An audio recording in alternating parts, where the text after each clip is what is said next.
দেখা যাচ্ছে এটা বাচ্চারা পছন্দ করে। ওই বেলুন আছে না, বেলুন বিক্রি করে, খেলনা বিক্রি করে, ওখানে পাবে। আমার আমার ছেলের জন্য না, আমার আমার যখন ভাই হয়েছিল 2000 সালে, তখন একটা কিনছিল 10 টাকা দিয়ে। মানে বাচ্চারা খুব পছন্দ করে এটা, ফেরিওয়ালার কাছে থাকে আর কি। সেট ডিজাইন মোটামুটি শেষ। এখন লাইটিং এর পালায় পিছনে যে পর্দাটা দেখতে পাচ্ছেন অফ হোয়াইট কালার, এটা হচ্ছে সাইক্লোরামা। আমি এটা ব্ল্যাকও দেওয়া যায় বা এভাবেও রাখে, তো আমি ব্ল্যাক দিব না, কারণ এই অফ হোয়াইটে যে কালারই দিবেন সেই কালারটাই প্রাণবন্ত হয়ে উঠবে। লাইটিং করলে তো আরো অনেক সুন্দর লাগবে। তো একজন সেট ডিজাইনারের সার্থকতা ভালো লাগে এখানেই, যখন সেটটা ভালো হয়। খুব ভালো লাগছে আমারও।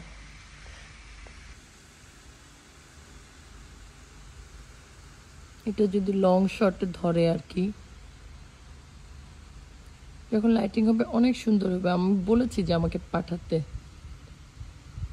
লাইটিং করার পরে প্রোগ্রাম হচ্ছে তখন পাঠাতে।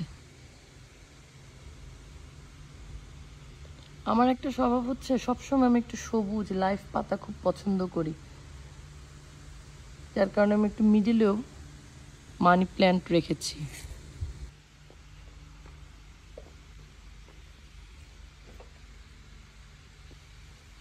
অনুষ্ঠানের নাম হচ্ছে জোনাকির আলো।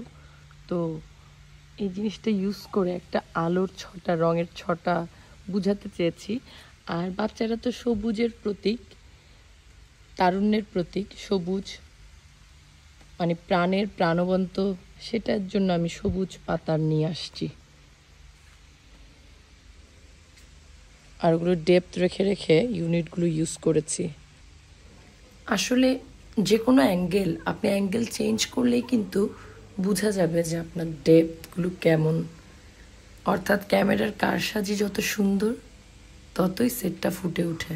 আর পুরো ফ্লোরটা জুড়ে রয়েছে পাতার মোটিভ, ছোট ছোট কয়েকটা কালারের গ্রেডিয়েন্টে পাতা মিশে গেছে, সুন্দর মিশে গেছে। ফ্লোরটা আমার না, কিন্তু এই অনুষ্ঠানের সাথে খুব সুন্দর লাগছে। ব্যাস, সেট করা শেষ। এখন লাইট আর রেকর্ডিং এর পালা, লাইটিং আর রেকর্ডিং এর পালা। তো এখন চলে যাব বাসায়। আপনাদের কেমন লেগেছে অবশ্যই জানাবেন। বিকালে যখন রেকর্ডিং শুরু হলো, তখন কিছু ছবি আমাকে পাঠিয়েছে। এই ছিল সেটটা, এই সেটেই রেকর্ডিং হয়েছে। আপনার লাইটটা দেখুন, কত সুন্দর চমৎকার একটা লাইটিং হয়েছে। বাচ্চারা শুটিং করছে, খুব ভালো লাগার একটা ছবি। এমন ভিডিও পাওয়ার জন্য, আমার ব্যাপারে জানার জন্য অবশ্যই শান্তাস কুকিং অ্যান্ড ট্রাভেলিং এর পাশে থাকবেন। আমার ইউটিউব চ্যানেল শান্তা বড়ুয়া সানিতে সাবস্ক্রাইব করে রাখবেন। একটা কথাই বলবো যেতে যেতে, সুন্দরের চর্চা করুন। ধন্যবাদ, বিদায়।